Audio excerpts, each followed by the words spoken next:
Okay, so are you ready to dive in? Because today we're going deep Always ready, into the world of in vivo cell therapies. right? It's a mouthful, I know, but trust me, this is some seriously exciting stuff, especially if you're like me and fascinated by the future of medicine and particularly the fight against cancer. Yeah, everyone's heard about fighting cancer, but this is different. Hmm. We're talking about giving your immune system a total tune-up, Yeah. like rewiring it to be even stronger. Exactly. It's like taking your immune system to boot camp and giving it all the latest high-tech gear. Uh-huh. I like that analogy. And to help us break it all down, we're tapping into the insights of Axial. They're a venture capital firm, and they're placing some big bets on this field. So, it's got to be good. We're really on the cutting edge. Okay, so to get started, we've got to talk about the current superstar of cell therapy, CAR-T. It's been revolutionary for sure, but it's not a perfect solution, right? Right. CAR-T has been amazing for certain cancers, Mm-hmm.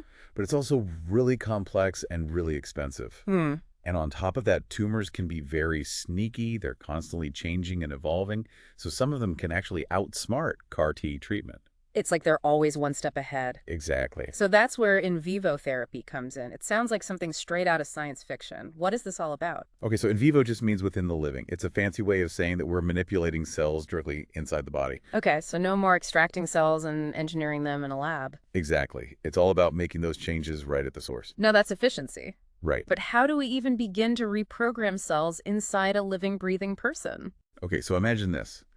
We're sending in tiny microscopic engineers with a very specific mission. And these engineers have three main components: the delivery vector, the payload, and then a deep understanding of shared biology. Okay, you're losing me a little with these engineering terms. Okay, fair enough. Let's break it down. Yeah. Think of it like this. We're sending a package to your immune system, Okay. and this package needs a way to get there. So that's where the delivery vector comes You in. got it. That's our delivery truck, or spaceship if you prefer. Spaceship. It is. I like where your head's at. It carries the instructions for fighting the disease straight to those target cells. Okay, so we've got our spaceship. What about the payload? What exactly are we sending in this package? The payload is like the actual message or the instructions. These are the codes that tell your immune cells how to target specific enemies, like those sneaky cancer cells we were talking about. So it's like programming the immune system with a set of instructions to go after the bad guys. Precisely. And this is where things get tricky, Yeah. because we need to make sure those instructions are crystal clear. Because one wrong line of code and it's all over. Exactly.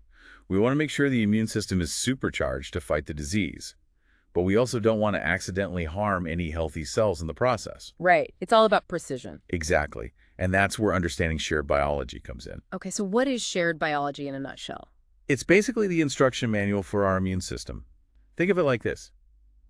If we could understand the language that all immune cells use, we can start writing better instructions for them. So it's like cracking the code to how our immune system operates. Exactly. And that could help us develop more effective therapies for all sorts of diseases. Exactly. That's the ultimate goal. So if we can crack the code of shared biology, we're talking about a whole new level of control over our immune system. Exactly. It'd be like having the master key to unlock all sorts of new treatments. That's incredible.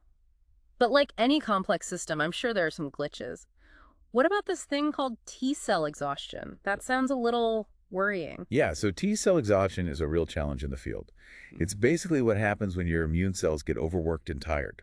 They're fighting the good fight, but they can only keep going for so long. So it's like their batteries are drained. Exactly.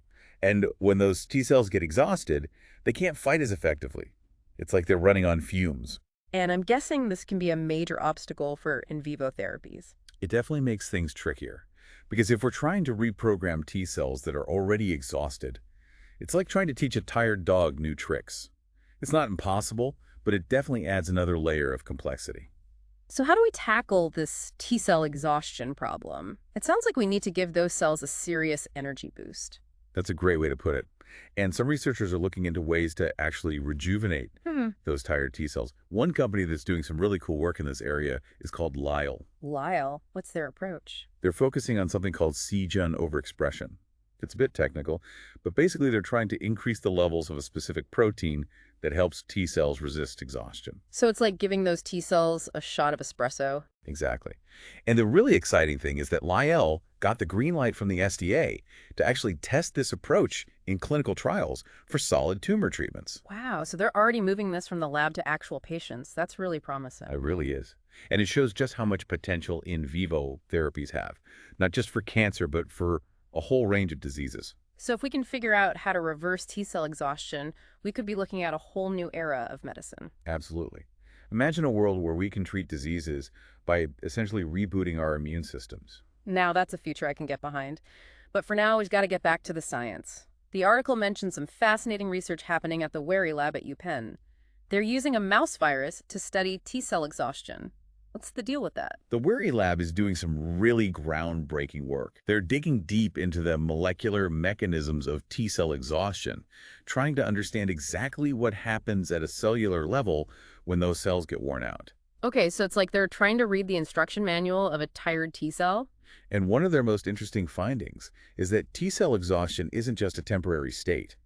It can actually be caused by long-term changes to the way genes are expressed. So even when the initial threat is gone, those T-cells might still be carrying around the baggage of past battles. Precisely. And these epigenetic changes, as they're called, can make it harder for those T cells to bounce back to their full fighting potential. So it's like the cells are stuck in a rut. They've been through a lot and they're having trouble letting go of the past. And that's what makes the Wary Lab's work so important.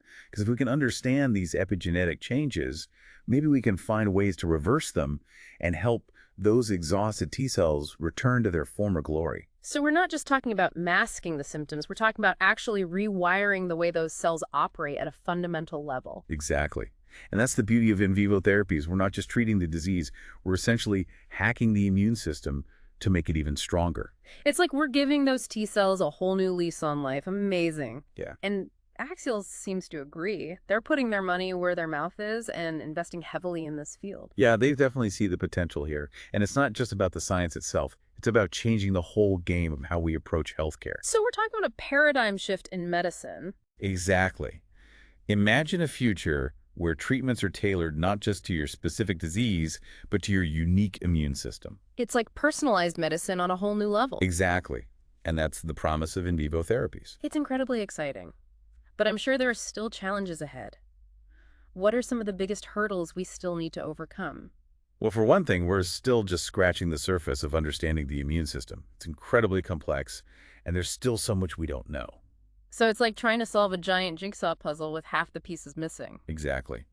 And then there's a challenge of translating all this amazing science into safe and effective therapies that actually work in the real world. Right. It's one thing to have a breakthrough in the lab, but it's a whole other ball game to get that treatment to the patients who need it. Exactly. And that's why companies like Axial are so important, because they're providing the funding and the resources to help bridge that gap between research and reality. So it's a team effort. Scientists, entrepreneurs, investors, and of course the patients themselves, all working together to make this vision of a healthier future a reality. Absolutely. And that's what makes this field so inspiring, because it's not just about advancing science, it's about improving lives. Well said.